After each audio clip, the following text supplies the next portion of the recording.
du défibrillateur automatisé externe. Donc vous avez vu l'examen de la victime qui ne répond pas et qui ne respire pas. On a vu les compressions thoraciques chez l'adulte associées aux insufflations. Donc maintenant on va parler du défibrillateur automatisé externe. On retrouve ces appareils-là dans les lieux publics, représentés par un logo vert, mais on peut les retrouver aussi dans les établissements, dans vos entreprises. À l'intérieur du défibrillateur, quand vous allez l'ouvrir, vous avez un jeu d'électrodes prégidifié usage unique, puisque le gel permet de traverser la peau. Un rasoir pour raser les poils de la victime si nécessaire, puisque les électrodes se posent sur un torse rasé et sec. Des compresses pour sécher, puisque les électrodes se posent sur un torse sec. Parce que si vous mettez les électrodes sur un torse mouillé, ce n'est pas dangereux pour le secouriste ni pour la victime, sauf que le courant électrique, il faut qu'il traverse le cœur. Et enfin, une paire de ciseaux pour découper les vêtements. Donc quand on ramène le défibrillateur, vous avez un bouton vert, marche arrêt, un bouton orange pour le choc. Ici, vous avez l'emplacement du connecteur. À l'intérieur, vous avez une batterie, puisque c'est grâce à la batterie que le courant est envoyé. Donc le défibrillateur devient prioritaire sur le massage cardiaque. Donc dès qu'on vous ramène le défibrillateur, vous allumez la machine. Et tous les défibrillateurs vous parlent.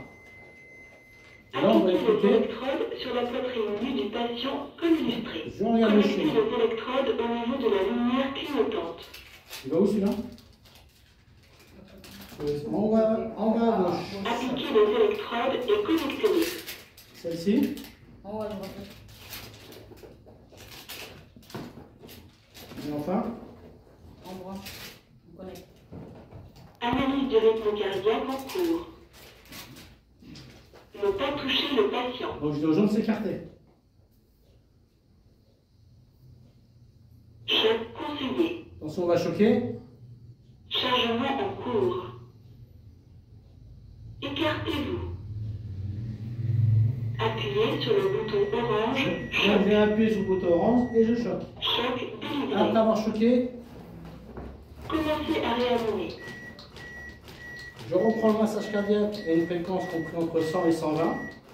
Comme vous voyez, il y a un métronome intégré sur le défibrillateur. Et j'alterne mes 30 compressions et mes 2 insufflations jusqu'à l'arrivée des secours ou jusqu'à la prochaine analyse. Puisque lui vous refera des analyses toutes les 2 minutes. C'est clair?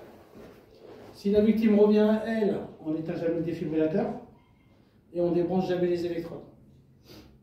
C'est good? Vous avez vu quand on a mis le défibrillateur, il nous a dit ne pas toucher le patient. Pourquoi on ne touche pas le patient pendant l'analyse? C'est parce qu'on ne veut surtout pas que le secouriste fausse l'analyse, puisque notre corps est conducteur. C'est clair? Si demain vous utilisez un défibrillateur dans une atmosphère qu'on appelle ATEX, atmosphère explosive, on procédera à un dégagement d'urgence, puisque le défibrillateur et l'atmosphère explosive, ce n'est pas compatible. Vous avez des personnes qui ont des patchs médicamenteux. Si le patch est sur l'emplacement de l'électrode, vous enlevez le patch et vous séchez. Écoute. Vous avez des victimes qui ont un boîtier au niveau de la clavicule, sous la clavicule. Ici, vous avez un travers de main que vous mettez sous le boîtier. Et dans ce cas-là, vous mettez l'électrode, un travers de main sous le boîtier.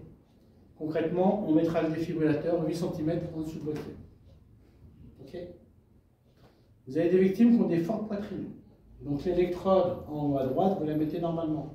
Si c'est une femme qui a une forte poitrine, vous levez le sein et vous mettez l'électrode sous le sein. D'accord? On a un autre cas particulier. Le défibrillateur vous dit mouvement détecté, analyse ou choc.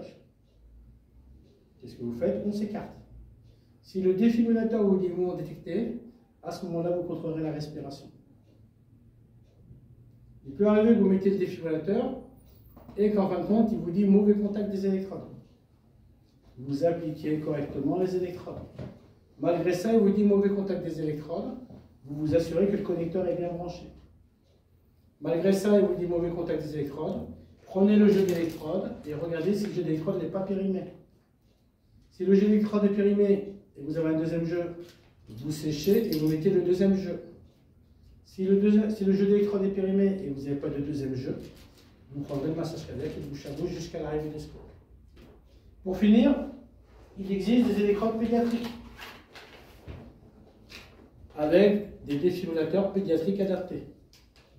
Donc si vous avez des électrodes pédiatriques, vous respectez le schéma du fabricant. Donc ce fabricant-là préconise une électrode devant, une électrode derrière pour les victimes pédiatriques. Donc les électrodes pédiatriques, vous verrez sur les emballages, c'est souvent marqué de 0 à 8 ans. Si vous prenez un défibrillateur dans le lieu de travail, vous avez un enfant qui fait un arrêt cardiaque en extérieur, le seul jeu que vous avez, c'est un jeu adulte. Vous mettrez quand même le jeu adulte sur l'enfant et bébé. Toujours une devant et toujours une derrière. N'importe laquelle, puisque les défibrillateurs sont en onde biphasique. Est-ce que c'est clair? Des questions? Reformulation?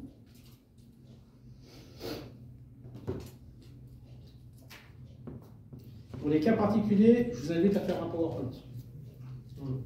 Parce que réellement, moi je les connais parce qu'à force d'en faire, j'en rappelle.